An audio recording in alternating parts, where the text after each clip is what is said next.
বিপ্লব ভাই বুঝছে না উনি মনে করছে অন্য হুজুর সিফা দিয়ে বোঝাতে হয় ও বোয়ারতেন হুইতালা নেই চিন্তা করে না বোঝাতে হয় পরে কইতে আরো কইতে আরো কিছু কথা লইয়া যান ভাই যাইতে যখন দুইটা কথা লইয়া যান মুরব্বী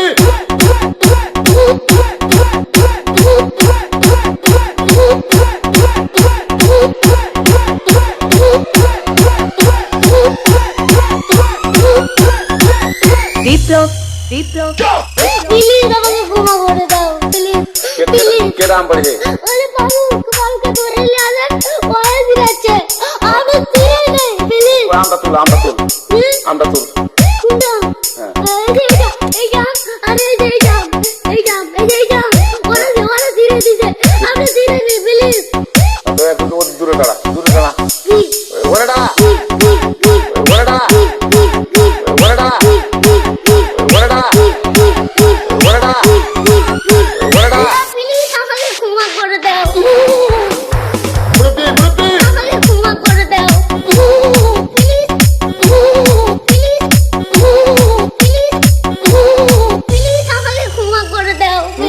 আচ্ছা যা